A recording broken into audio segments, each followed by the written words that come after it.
So welcome to another unboxing video from theplayersaid.com. Today we're taking a look at Rising Sun from Cool Mini or Not.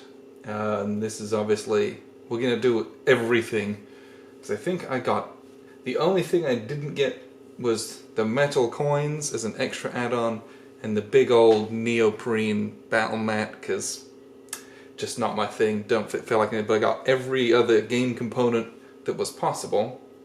So we've got the main box here. This is the core game. I think if you buy retail, you would just get exactly what's in here. There's a Dynasty Invasion, which is a couple extra factions and all of their respective tokens, etc.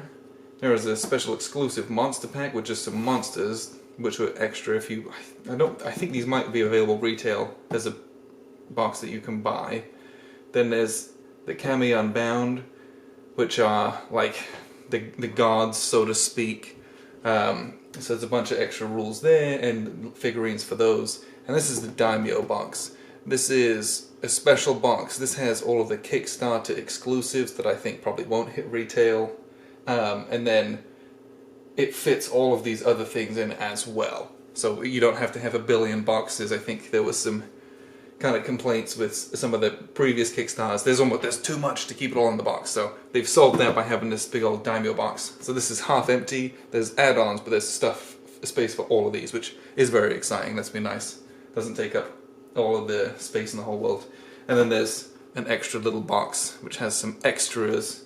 These are the Kickstarter exclusive pieces from the Dynasty Invasion expansion. Okay, I got that right. Okay, so we'll just start with the base game, and we'll just go from there and kind of crack everything open. So, this is a big old box, and it's chock full. Kind of got everything on the back here. Nice. Flip this over, we'll just crack it open. This beautiful artwork. One of the reasons that I was inspired to get the game was the artwork was just incredible. So we have the rulebook, nice. Euro's a big old rulebook. Rules are very clear, almost not rules light, but these are not dense in any way. Everything is nice and illustrated. Got a full setup diagram. It's exactly what I want. Every game should have one of these. If you don't have a setup diagram in a game, make one. All the rules the rules are fairly straightforward. I've read the PDF of them, so playing this, it's not difficult. The difficulty is executing your strategy. I think that's a good game. That's what I want. I want it to be easy to learn and maybe difficult to master. So that was that. So immediately we've got a bunch of miniatures here. So I believe, I want to say, so this is a tray, and this tray has a lid. So these are some plastic counters for each faction. And then there's a deck of, these are the season cards. We'll crack these open here in a bit. And then this is, I believe this is the turtle faction. And you can turn this upside down. This has a lid, which of course is sellotaped on. So these are nice and secure in there, but we'll take a little look at the miniatures themselves. So you got a dude, and he's got them on his back there. These are beautiful miniatures. Very unique, kind of off. This is a light, gosh, it's like a dark duck egg green. That's how I'm going to describe this. They're beautiful detailed miniatures, front and back. And these have little ring bases attached to some of them already. You've got some white ones here. And I believe these are the, like your monks, so to speak, that you go to have prayer. I'm not entirely sure. And then you've got your kind of faction leader here, the black. And these are all the same. These are the warriors. There's just 2 poses for each. So you get 3 of each. So that's the first faction there. We'll get to this one, because I think this big one is probably the monsters. And this is the other faction, so we'll slide these out. Okay. Yeah, so we've got a couple different factions here. Again, really enjoyed the different color palette. You know, it's light blues. This is a very vibrant, almost pink red, although it's coral, maybe you call it. Nice, almost pastel yellow, and you got nice pink here as well. So we'll just kind of take a look at these. Again, these are great miniatures. really, really evocative. Like, these are great battle poses here for these red ones. Then these are, you know, he's got his wings on, he's charging. I mean, they're just really cool, great detail on them.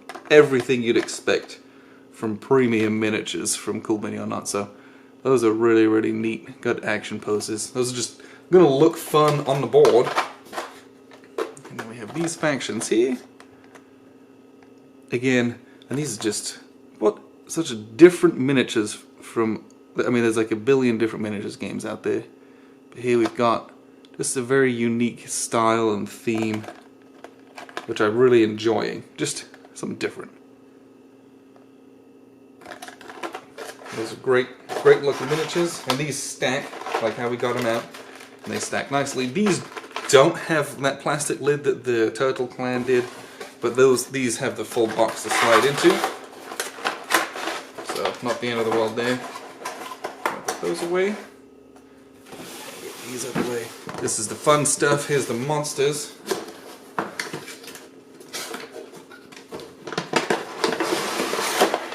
Oh, there was some extras here too. Okay, so we have a bag of bases. Some of these are huge, and these miniatures are massive. Okay. These are the plastic coins. These were upgraded. They were going to be like cardboard ones, but they made them plastic, and there was an option to get the metal ones, but yeah, plastic metal doesn't bother me. Alright, so these ones are, there's no lid on this little container, so we're just going to kind of pick a few of these up. I could spend an age inspecting just these. This is massive. Let's get him in focus here so you can see. Just the detail on him is incredible. All these tiny little skulls, his necklace, even from the layers of different fabrics. We'll turn around. Painting this is going to take an age if you wanted to do it well. But I think that's half of the reason people love these games, is it's just an odyssey to paint them. This is massive. I actually brought down the Fire Giant from Blood Rage so we could compare the size of them, because I've been seeing these online and this was insane. So this is from Rising Sun, and this is one of the biggest miniatures from Blood Rage. We'll get these in focus.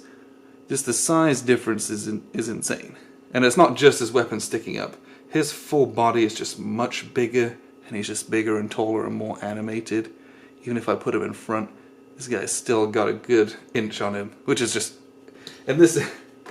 Look at this dragon. I mean, the dragon's just... It takes up so much space. And this is why you would want that neoprene battle board, is maybe just to reduce clutter, but...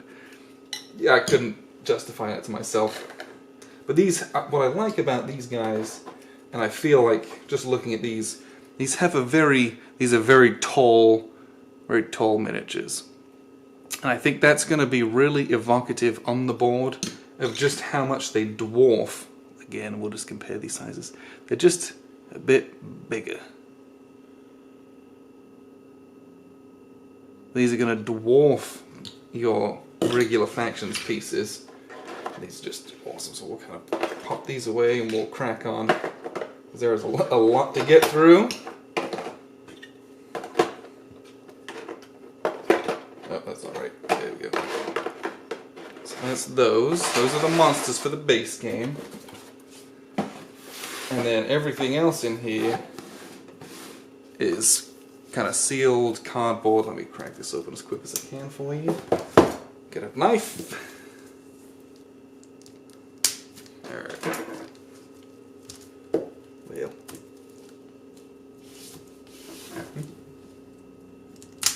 There it is. Okay, so we have immediately, these are the player screens.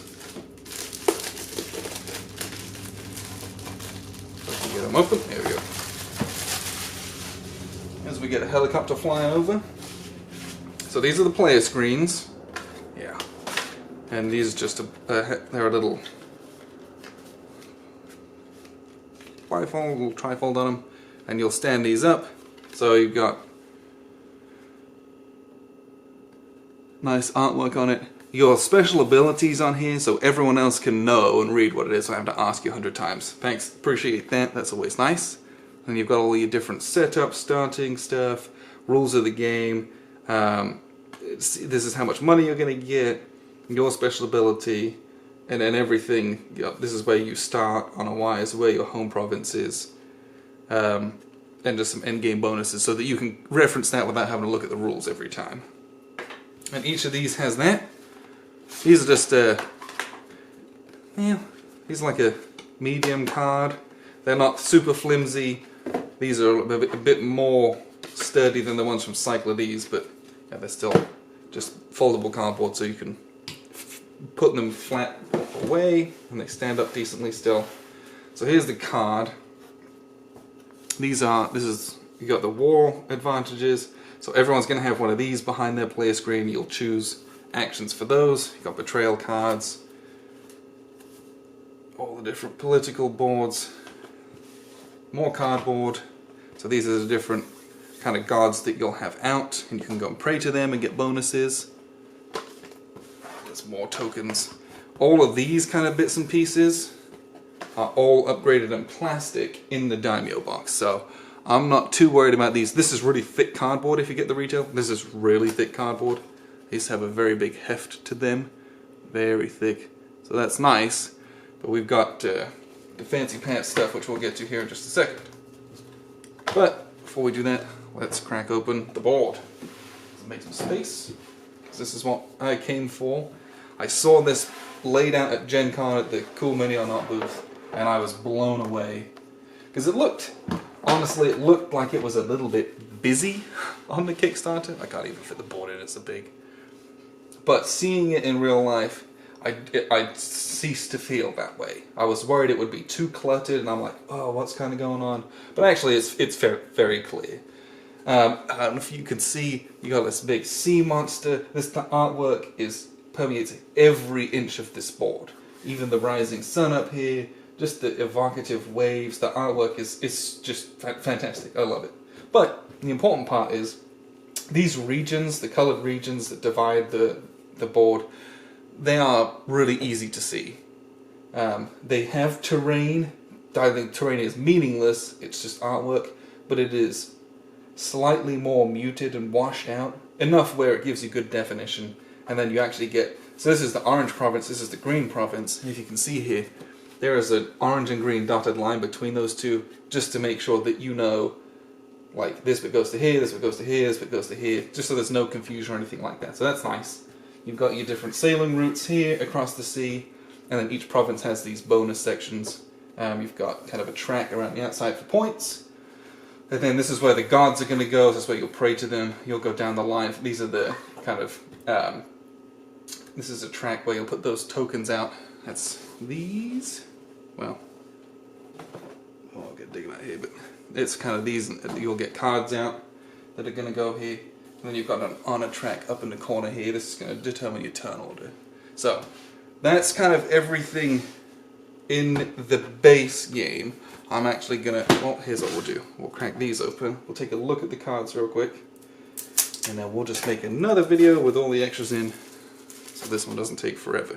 So, the cards are divided up into seasons. So you've got autumn, summer, spring. So I suppose you do spring, summer, autumn in that order. And these have just billions of different abilities. Some of them are the monster cards. So this is Oni of Souls. You pull out the Oni miniature. He becomes yours. You put your base on him. Remember those bases from earlier. And other ones are different upgrades. So they'll just give you special abilities. Some of them are different. Just like it's a lot of enhancements. You do this thing, you get a bonus. Very similar to other games. I'm not saying it's similar to Blood Rage, but familiar. You're trying to upgrade your forces, you're trying to enhance them with extra dudes, you're trying to get more out there and make yourself better and more versatile. But that's everything. That was Rising Sun, the base game. Stick around and we'll take a look at some of the extras here.